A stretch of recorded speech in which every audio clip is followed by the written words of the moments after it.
People were barbaric. உலகத்தில் முதல் வந்த மனிதர்கள் எல்லாம் காட்டு மிராண்டிகளா இருந்தாங்க. They were also cannibals. அப்படியே படிப்படியாக நாகரிக வளர்ச்சி வந்த உடனே தான் அவங்க நதிக்கரை ஓரங்களில் ரிவர் வேலி சிவிலைசேஷன், ரிவர் பேங்க் சிவிலைசேஷன் போய் கொஞ்சம் தானியங்கள் எல்லாம் பயிரிட்டு அதுக்கப்புறம் ஆடு மாடுங்கள்லாம் வந்து மனுஷனை சாப்பிட்றதை விட்டுட்டு பயிர் பச்சையும் ஆடு மாடுங்களையும் கோழியும் வெட்டி சாப்பிட ஆரம்பிச்சானுங்க. ஸோ ஆரம்ப காலத்தில் இருந்த அந்த கேனிபாலிக், அந்த மனிதனை நர மாம்சம் இல்லை மாம்சம் பட்சணிகள், இந்த பழக்கம் வந்து அவங்கள அவ்வளோ சீக்கிரம் விடாமல் இருந்தது. அந்த மாதிரி ஒரு காலகட்டத்தில் தான் மகாவீரரும் புத்தரும் வந்தாங்க. அதனால் ஜென்ரலாக இப்போ ஒரு கோயிலில் சாமி இருக்காரு, அந்த சாமிக்கு ஏன் பல்லக்கு தூக்குறாங்க, ஏன் தேர் ஓட்டுறாங்க, இவங்களுக்கு தெரிஞ்சதெல்லாம் ராஜா தான், சாமியை அவன் கண்டான்.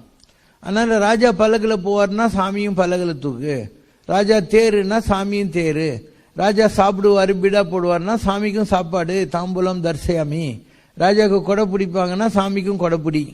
ஸோ ஒரு பிரிமிட்டிவ் அண்டர்ஸ்டாண்டிங்கில் இருந்து தான் இவங்களுடைய எக்ஸ்பேண்டட் நாலேஜ் எல்லாம் வந்தது. ஸோ அந்த மாதிரி இருந்த ஒரு காலகட்டத்தில் அவங்க என்ன சாப்பிட்டாங்களோ அதை கடவுளுங்களுக்கும் படித்தாங்க. இப்போ கண்ணப்ப நாயனார் காலத்திநாதருக்கு இறைச்சி வைக்கிறாரு, அவரை பொறுத்து மாத்திரம் அது அவருக்கு தெரியாது, அவர் என்ன சாப்பிடுவாரோ அதை தான் வைப்பார். குகப்பெருமான் ராமன் கிட்ட வர்றாரு, வரபோது தேனு மீன் கொண்டு வந்து கொடுக்குறாரு.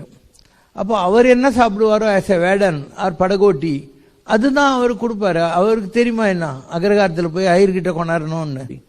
அதனால அந்த காலத்தில் இருந்த பழக்க வழக்கங்களை வச்சுக்கிட்டு அது வந்தது. ஒரு சொபிஸ்டிகேட்டட் நாகரிக வளர்ச்சி வந்த பின்னால இவங்க அதில் இந்த மாதிரி வேண்டாம் அந்த மாதிரி வேணாம் அப்படின்னு சொல்லி ஜீவகாருண்ய ஒழுக்கத்தை போதிக்க ஆரம்பிச்சாங்க. Otherwise a primitive society was not knowing that it was wrong. ஆனால் ஒரு 2070 வருஷத்துக்கு 71 வருஷத்துக்கு முன்னால் வந்த திருவள்ளுவரே இதெல்லாம் வேணான்னு தான் சொல்லியிருக்காரு. கொல்லான் புலானை மறுத்தானே உலகு எல்லாம் கை கூப்பி தொழும்னார். யார் புலால் மறுத்தல் செய்தானோ அவனை உலகத்தில் எல்லாரும் கும்பிடுவாங்க அப்படின்னா. அவிசொரிந்து 1000 வேட்டலினும் அங்கு ஒரு உயிர் கொல்லாமை நன்றுனார். நெய்யை ஊற்றி 1000 யாகம் பண்ணுறதை விட ஒரு உயிரை கொலை பண்ணாமல் இருந்தால் நல்லது அப்படின்னு சொன்னார். ஸோ திருவள்ளுவரே அதெல்லாம் ஒத்துக்குன்னு தான் இருக்கிறாரு.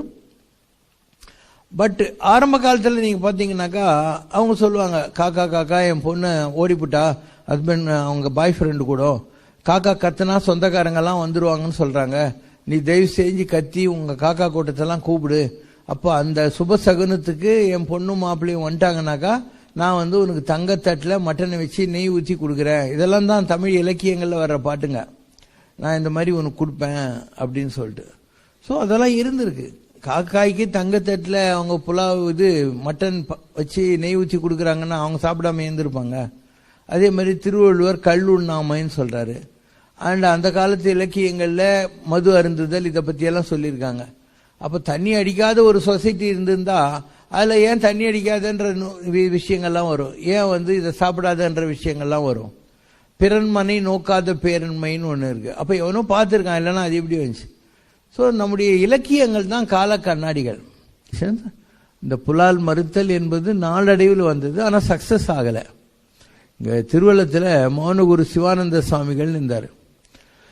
அவர் என்ன பண்ணுவார், ரொம்ப பெரிய ஆள், அவர் கையால் வில்வ உபூதி கொடுத்தாருன்னா எல்லா வியாதியும் சுமாராகும். அவர் தான் கந்தசாமி கோயில், திருப்பதி கோயில், திருத்தணி கோயிலுக்கெல்லாம் அந்த காலத்தில் வெள்ளித்தேர் பண்ணவர், அவ்வளோ ஃபேமஸ் அவர். அவர் வந்து வெள்ளித்தேர் பண்ணுறதுன்னா அவர் அனௌன்ஸ்மெண்ட் பண்ணுவார், யாரெல்லாம் எனக்கு ஒரு வெள்ளி டம்ளர் வெள்ளி தட்டு 100 ரூபா கொடுக்குறீங்களோ அவங்க வீட்டில் நான் சாப்பிட வர்றேன்னு.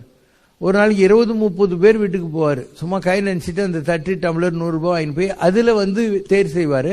அது மீந்து போன வெள்ளி எல்லாம் இருக்கும் இல்லையா, அதை தொடப்பத்தில் தட்டு எடுத்துன்னு போங்கடா அப்படின்வார். அந்த அளவுக்கு நோபல் பர்சன். அவர் பார்த்தாரு, ஒரு சடாச்சார சக்கரம் போட்டு அவர்கிட்ட போகிறவங்களெல்லாம் இதில் உட்காரு அப்படின்னு கையில் ஒரு கயிறு கட்டி, இனிமேல் நான் சாப்பிட மாட்டேன் மட்டனு அப்படின்னு எனக்கு சத்தியம் பண்ணி கொடுத்தார். அவ்வளோ கூட்டம் ஜகஜகான்னு இருந்தது. ஒரு ஆள் கூட போல, காக்கா ஓட்டுன்னு இருந்தார் லாஸ்ட் டேஸ்ல அவரு. இப்போ ஜனங்களுக்கு taste buds are very important. இவன் சாமியை விட்டுருவான், சாமியாரை விட்டுருவானே தவிர சாக்கனா விட மாட்டான்.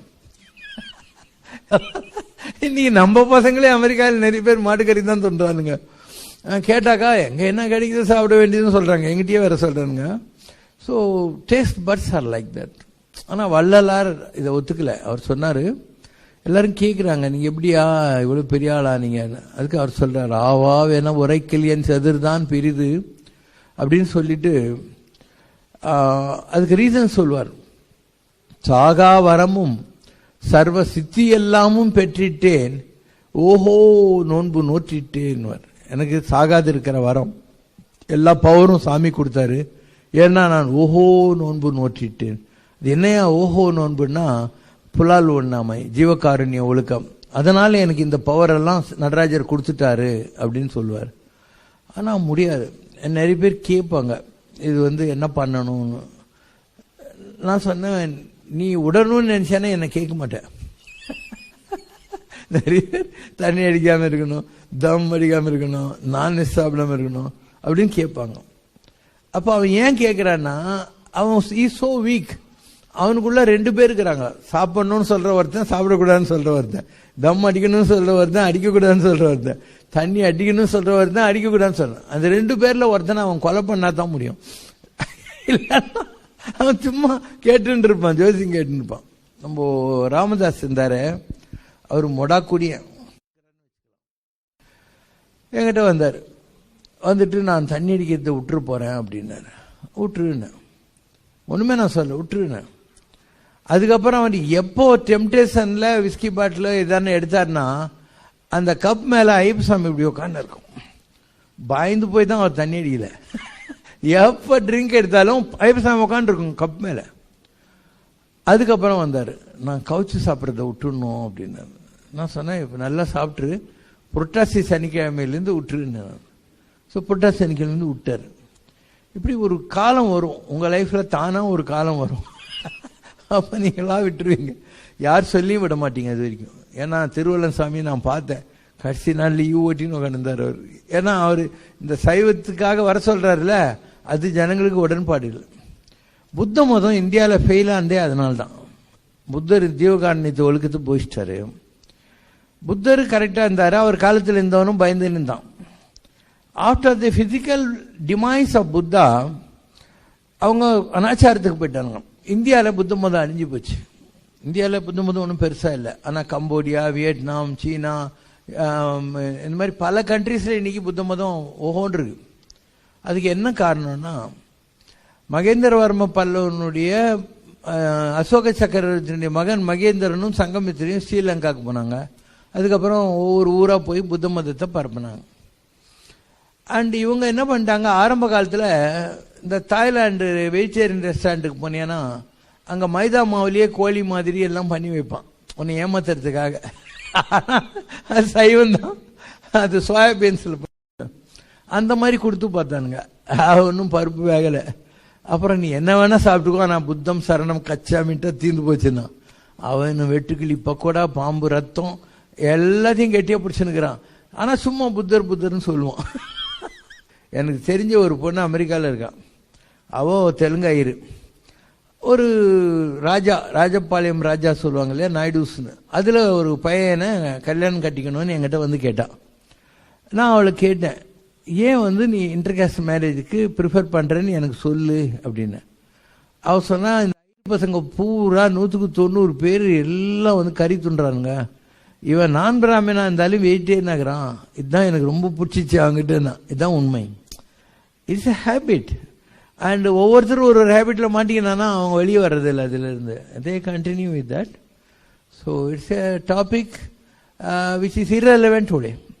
லோகோ பின்ன ருசின்னுவான். ஒவ்வொருத்தனுக்கும் ஒவ்வொரு விதமான நாக்கு ருசி இருக்கு. செவி சுயுணரா வாயுணர்வின் மாக்கள் அவியினும் வாழினும் என் அப்படின்னார் திருவள்ளுவர். எவ்வளோ நல்ல விஷயம்லாம் இருக்கு, அதெல்லாம் கேட்காம ரசிக்காம எப்ப பாரு இந்த நாக்கு ருசியில மாட்டின்னு இருக்கானே, அவன் உயிரோடு இருந்தா என்ன, செத்து போனா என்ன. அப்ப யாரோ ஒரு கேள்வி கேட்டாங்க, என்ன இதெல்லாம் மாடு கோழி எல்லாம் சாப்பிட்டா தப்புன்றாங்க, அவங்க வந்து காயெல்லாம் சாப்பிட்றாங்களே அப்படின்னாங்க. அதுக்கு என்ன விடன்னா, ஒரு நகத்தை நீ வெட்டுற திருப்பியும் வளர்ந்துருது, சலூனுக்கு போய் முடி வெட்டுற திருப்பியும் வளர்ந்துருது, அதனால் நீ 4 வெண்டைக்காய் கிண்டிட்டா என்ன, திருப்பி 4 வெண்டைக்காய் வரப்போகுது, சிம்பிள். ஆனால் ஒரு இதை பண்ணியை கொண்டுட்ட மாட்டை கொண்டுட்டேன்னா அது திருப்பி உயிரோடு வராது இல்லை, வெண்டைக்காய் உயிரோடு வரும்.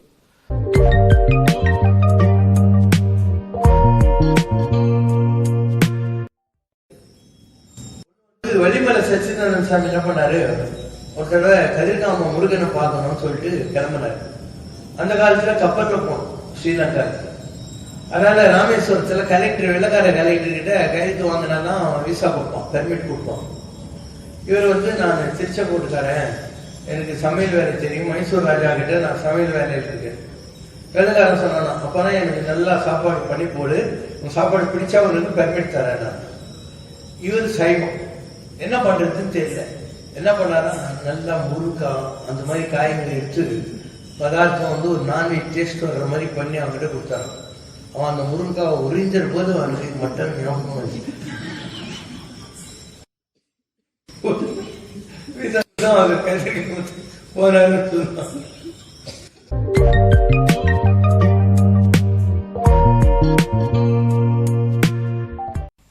ஒரு முகமது நபி ஒரு அராபிய குடும்பத்தில் வந்து ஒரு பிஸ்னஸ் ஃபேமிலியில் ஹீ ஸ்ப்ரெட் விக்கிரகமற்ற வழிபாடு. அவர் நல்லாள், முகமது நபி நல்லவர். அவர் சாகிறதுக்கு முன்னே கதீஜா பாய் கிட்ட சொல்றாரு, வீட்டில் ஏதாவது பணம் இருக்கா, நீ ஏன்றா, எனக்கு தூக்கம் வர மாட்டேடுது, அந்த பணத்தை போய் யாருக்காவது கொடுத்துட்டுவான்னு. ஏங்க உடம்பு சரியில்லை உங்களுக்கு, ஒரு 10 திரம் நான் வச்சிருக்கேன், இதையும் கொடுக்க சொல்றீங்கன்னு, எனக்கு தெரியாதுன்னு. போய் நைட்டு 10 மணிக்கு வெயிட் பண்ணி நடுரோட்ல யாரோ ஒரு கிழவனுக்கு அந்த 10 டெல்லி கொடுத்துட்டு வந்தோன்னே இப்பதான் எனக்கு நிம்மதியாகினார். அவ்வளோ நல்லா இருந்தாள், பணத்து மேல ஆசையே இல்லாதாள்.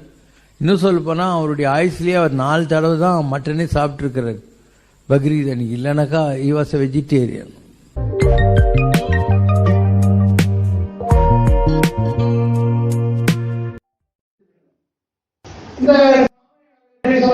நாம் செய்ய வேண்டும் என்று ஒரு 2-3 வருடங்களாக நினைவில் இருந்தோம்.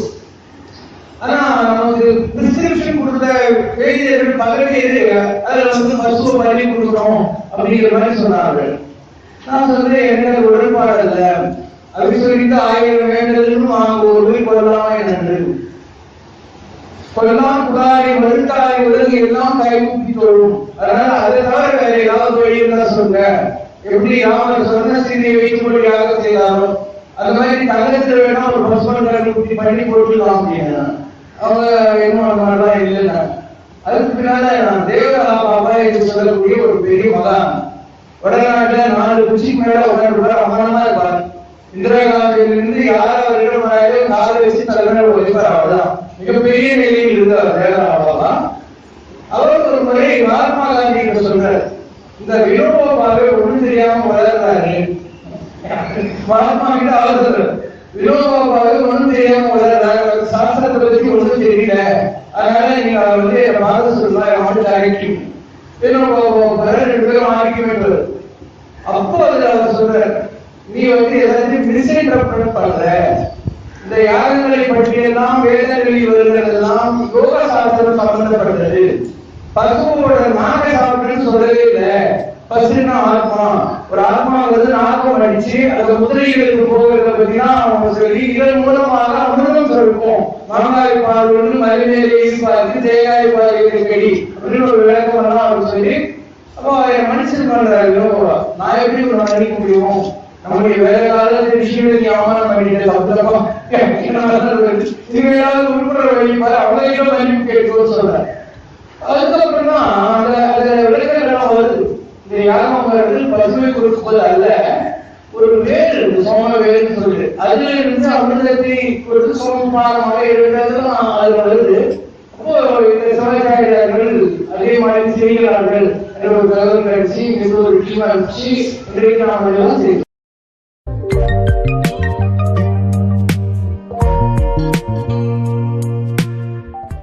வெஸ்டர்ன் சொசைட்டில நிறைய சேனல்ஸ் இருக்கு.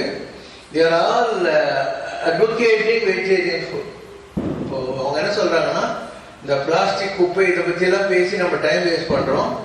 அதை விட இந்த அனிமல் இது இருக்குல்ல, போன்ஸ், நர்வ்ஸ், ஃபிளஷ், இதனுடைய கழிவுகள் தான் உலகத்துக்கு ரொம்ப டேஞ்சரா வரக்கூடிய இதுல இருக்கும் அப்படிங்கிற மாதிரி நிறைய சேனல் 52 ஒன்று இருக்கு, சேனல் 9, யூரோப்பியன் சேனல்ஸ், அதெல்லாம் they always preach about vegetarian food.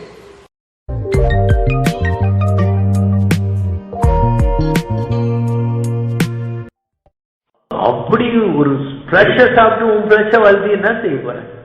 ஒரு ஆடு மாடு கோழி எல்லாம் என்ன ஃப்ளஷ் தானே. புரோட்டீன் என்ற புரோட்டீன் எல்லாத்துலயும் இருக்கு. மாடு யானை இருக்குது, யானை வெஜிடேரியனா, அந்த யானை எப்பயாவது கடிக்கணும்னு பாத்துக்கிறியா? அதுக்கு இல்லாத ஸ்ட்ரென்த் தான் நீ நினைக்கிற மற்ற விலங்குகளுக்கெல்லாம் வந்துச்சு. ஸோ சைவம் போகிறோம். இப்போ பிளட் ப்ரெஷர்னா என்ன? டாக்டர் கிட்ட போனோடனே சொல்லுவாங்க உப்பு காரம் கம்மி பண்ணுங்க அப்படின்னா. சுகர்னா என்ன? நிறைய ஸ்வீட் சாப்பிட்றீங்க வேணாம்னு சொல்லுவாங்க. அப்ப நீ சாப்பிட்றதுக்கும் உடம்புக்கும் சம்பந்தம் இருக்கா? ஆரோக்கியத்துக்கு. அப்ப நீ அந்த மாதிரி ஒரு நான்வெஜ் எல்லாம் சாப்பிட்ற போது அந்த மிருக குணம் உங்கள்கிட்ட வரும். வள்ளிமலை சச்சன் சொன்னல, அவர்கிட்ட ஒரு இந்து பொம்பளை, உடம்புல ஒரு முஸ்லீம் காத்துக்குது, பேய் ஓட்டுறதுக்காக கூட்டு போனாங்க. அவர் என்ன பண்ணாரு, போய் அந்த செகண்டி ஒருத்தங்கிட்ட நீ நாளைக்கு காத்தால 7 மணிக்கு வந்து சேருட்டார். அந்த லேடியை கூட்டு வர சொல்லிட்டாரு. 7 மணிக்கு அந்த சங்கிலி என்ன பண்ணா, ஒரு பண்ணி கொண்டாந்து அந்த பொம்பளை மேல போட்டானா, ஐயோ என்னை விட்டுன்னு உறுதியில சொல்லிட்டு அந்த முஸ்லீம் பேய் ஓய்வு போச்சு. அப்ப நீ பேயானா கூட உன் டேஸ்ட் மாறாது. இப்போ ஐயர் பொண்ணு உடம்புல ஒரு இது வந்துச்சுன்னு வச்சுக்கோ, அது ஐயர் உடம்புல இருந்துகிட்டு கறி துண்ணும், மீன் கறி சாராயம் கேட்கும். ஏன்னா அது விட்டாது டேஸ்ட் ஆத்மாக்கு இருந்துகிட்டே தான் இருக்கும். அதனால யார் ஒருத்தன் இதுலெல்லாம் போறானோ அது முன்ஜென்மாக்கெல்லாம் அந்த மாதிரி பிறப்புல வந்தவனா இருப்பான். அதனால அவனை நான்வெஜ்ல இருந்து வெஜ்னா மாற்றுறது கஷ்டம்.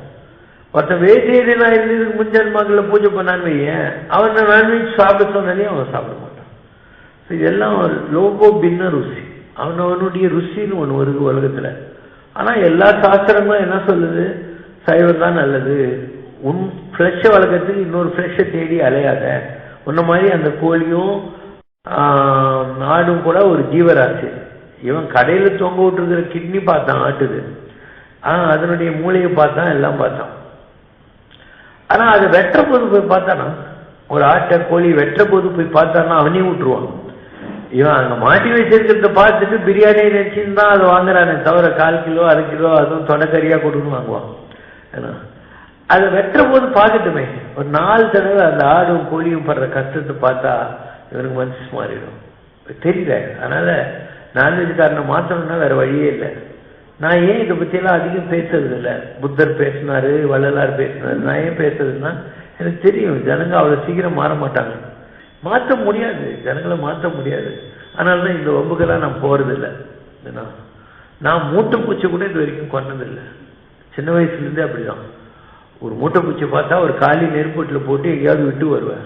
எனக்கு சில நல்ல குணம் இருந்துச்சு. அதனால தான் நான் சாமியாக முடிஞ்சது. கடவுள் பார்க்குறாரு எல்லாத்தையும்.